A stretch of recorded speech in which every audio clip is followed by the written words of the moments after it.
Welcome to my Raw review, ladies and gentlemen. I'm sorry this is a bit late. I'm trying not to do them a 2 or 3 days late. Unfortunately, people in my building have just moved out in the last day and a half. They actually was doing construction earlier today. And now new family just is literally right as I'm talking now. It's like about near 10 something at night. There's a family already moving into the apartment. So I really didn't have time to do anything because it was too loud and noisy. And I was being a little lazy, but now I'm not, so I am doing my video now. So I'm only going to talk about the most important things to me, personally. I usually would do a more broader type of review, but this time I'm not doing that because I still got to do my TNA review tomorrow, and I got to go to my doctor, and I have something else to do. So I don't want to take too long with this. The first thing I'm going to talk about is what happened at the opening of the show. Triple H and Dean Ambrose. I actually enjoyed Dean Ambrose interacting with Triple H. It was actually very good. And at the end of the show, and I'm skipping, at the end of the show, after Dean had gotten his ass beat up by Alberto Del Rio and getting a little bit what he wanted back, Triple H came out, kicked his ass, gave him his title match. He says thank you, and what do we get? Another beatdown by Triple H. Now let's be honest here. This is not the center piece of the show, even though they are making it the centerpiece. But it's a good second spot. I'm being honest here for my own taste of this situation. That I believe that Triple H is very important for WrestleMania. He is one of the marquee points there, but he's not the most important focus. You see by my thumbnail what is. But let's get to everything else first. The Becky Lynch versus Sasha Banks. Sorry, my nose has been itching. Good match. Wasn't very long at all. And then you had a double count out, which looked so freaking fake on Sasha Banks' part. I can understand she had to try and make it look good, but it just didn't look right to me personally. It would have been better if they just had a double count out. I'm being honest. Seeing them pin each other like that, and the way Sasha had to just flop herself back like that, not saying it couldn't happen, just looked so scripted and fake. It turned me off. I was hoping for Sasha Banks versus a Charlotte, to be honest. I'm not like the Sleg Daddy who wants to see Snoop Dogg with the Nature Boy, Ric Flair, the wheeling and dealing, wilding and dining, trying to go up against a rapper who can rap his ass off and make the Nate look like shit in some cases, but make him look like gold in others. Not saying I wouldn't want to see it, but I wanted to focus on the women. As I said a long time ago, I knew Sasha Banks amongst Team Bad would be the first to get that damn title. And that's so unfair. But when you see this with Becky Lynch, I just wanted to look at least believable. And that didn't look believable. That looked so telegraphed. It was ugly. Great match. But the problem I just see is there's almost no storyline behind it, even though you have something with Becky and Charlotte, and you got something with Sasha and Charlotte, but they barely played on it. Barely. And then now you're trying to throw them into WrestleMania as a triple threat. There's no way that when it comes to this SmackDown, that Becky and Charlotte are going to decide this. It's going to be a triple threat at WrestleMania, which is great for those women. But it does not mean it's great for the Divas division. It just isn't. And let's get this over with. What happened with Brie, Layla, no, not Layla, Lana. It's been a while since I've seen Lana, so I basically forgot what her name was, even though I don't forget her face. And the person who got me angry, excuse me, all this smell in the apartment because of what they did in the constructions just messed me up. That's why I was lazy. All that wood smell is all over my apartment still. But essentially, it was my sweet, my wonderful Naomi, who finally gets a win, but then can't even bask in the glow of it. Particularly that she pulled out a submission move that made Brie tap out. Lovely tap out. She made her ass tap. But here's the problem. The only reason she tapped was because she's going to have now a feud between her and Lana. You're trying to throw the woman who was red hot last year, who is out because supposedly her wrist was broken and was not bothered to come, even with a freaking broken wrist, to work.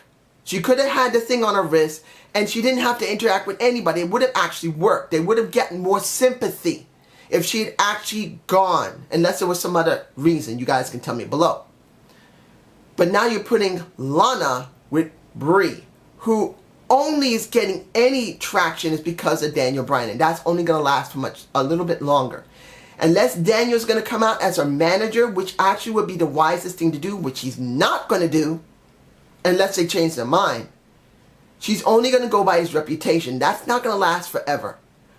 You're going to get tired of Brie because they're going to book her badly. And I'm not even saying I believe Brie is the best person that deserves that kind of position. She doesn't. But let's be honest here. This is what they're giving us. And Brie is not the best person to be giving that kind of spot to.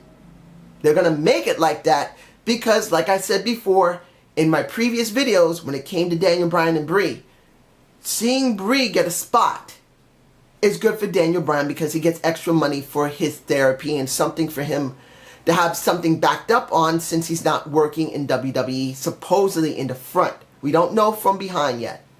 But if he's not working in WWE, period, he's been released from his contract completely, they need money. So this is the reason why I feel like this. That it's a waste of effort. And Naomi, who just pulled out a new signature move, a new submission, is not getting shit. And I said this before and I'm going to say it again and I'm going to say it again. Naomi, Tamina are being hosed. This is wrong. These women deserve better. They deserve to actually have a real storyline. They deserve to at least hold the title at least once in the next 2 years. Either one of them. You know what it's going to come down to?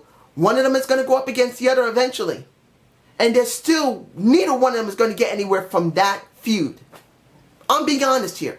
I don't see nothing coming from a Naomi versus Tamina feud. They're going to go there. And I don't know who's going to be heel and who's going to be face. But either way, neither one of them is going to get over. And if one of them does, I'll be happy. If it leads to the Divas title, if it leads to absolutely nothing, I'm going to hate it. Now, the AJ and Y2J team up, I am not a fan of. I said this before and I'll say it again. Putting AJ with Y2J is a bad move. AJ is getting heavy traction by himself. And I'm not saying Y2J is bad. He's not. But at this time, when you team someone like an AJ Styles up with somebody, when they get traction all by themselves, you actually kill the traction. Now, I know a lot of people are going to get a really good interest about this because there's a good chance Y2J is going to turn on him in about 2 or 3 months. If it gets that far, I understand it. But to be honest, I would have rather seen this after AJ got a lot of traction and maybe either get the US or the IC Championship. In fact, I'd rather see AJ have the IC Championship than Kevin Owens. And seeing Kevin Owens mess the Big Show, I don't really care. I really don't care about Kevin Owens right now. They just done nothing with him. Now, the final thing I'm going to talk about. Oh wait, almost forgot about Ryback. He looks better. If they let him just go to the ring, almost don't talk, beat the hell out of a sucker, then win and then leave, that actually will get him even more over. If they start letting him lose and letting him talk too much and doing both, this is bullshit. And they should have left him as a face while he was already really beginning to build up. But if they keep him like this, that he kicks ass, then leaves after he kicks the ass, it actually would work because what happened with Adam Rose was actually very good. Last and not least, what is the most important thing about WrestleMania? Vince, Shane, and the Taker himself. What Vince did was very good. I'm not going to talk about Steph because it wasn't as good as it looked. Even though she was trying to get her brother over, I didn't care. When it came to Vince, it was much better. And this, I think Vince should have added into his promo. He said that if he loses, this is Shane against the Taker himself in Hell in a Cell, that he'll be disowned, he will no longer have an inheritance, and he won't be his son. What he should have added on top of that, which would have made it even more substantial, that Shane would lose to McMahon name, that if he loses, the next night, Shane McMahon will get a paper in the ring, and it will be stating that he will lose the name McMahon, and he will have to fall onto the name of his wife that he currently is married to. That would mean something really special, because that means he would lose his legacy for his daughters. Because as far as his daughters are concerned, unless they change their names, they are also McMahons. You really want to hurt him? Take away the McMahon legacy by taking away Shane McMahon's name along with his inheritance. Who gives a damn if he doesn't love him as a son anymore? And that is what I felt should have been added into that promo. But when it came to The Undertaker saying, I'm going to destroy your son, the son that you bore, his blood is on your hands.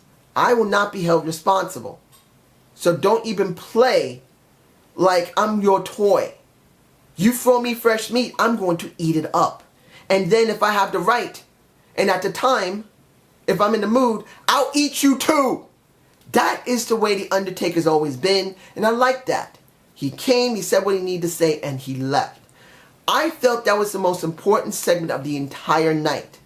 Taking away from what happened with Triple H and Dean, which Triple H was only getting more build-up for Roman Reigns at WrestleMania. I cared about it, but it wasn't that important, other than Shane, Taker, and Vince. But as I said before in my previous video, even with Shane McMahon there, the ratings are going to get a good bump.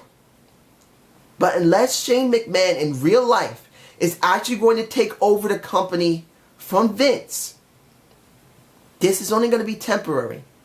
I don't think Shane's going to stay there for very long. He's going to have the same situation as he did when he left in 2008 or 2009. He's not going to get anywhere, because even when he finishes the storyline and he's in the back, what is he actually going to get? He's going to have the same stupid situation where Vince does not give control to him. Vince totally controls everything, and to be honest, even though Stephanie's a smart woman, she's not making smart decisions. And with the racist attitude of the WWE because Vince caused that, I just don't see anything good for the company still, unless Shane McMahon takes over the company and revamps the damn thing, because we all believe that Shane should have taken the company at least 8 years ago from Vince, got rid of all the attitude that had been there because of Vince, unless he's like Vince, which we believe he isn't, and rebuild the thing. I just don't see that. Temporary is going to be great. But long term, I just don't see something good. Unless something changes, it's just not good. So I hope you enjoyed this Zane's View. Please give me a comment below. I'm very sorry this is being uploaded so late. But like I said, they just finished working in an apartment next to me. And it was less than a day and a half. Those people destroyed their apartment, cleaning it out. They rebuilt the place Monday, halfway through Monday, more than halfway into Tuesday today. And those people are in. And they didn't call no exterminator or nothing. So whatever has been in that building, in that part of the building, I feel sorry for them. Have a good day and have a good night. Peace!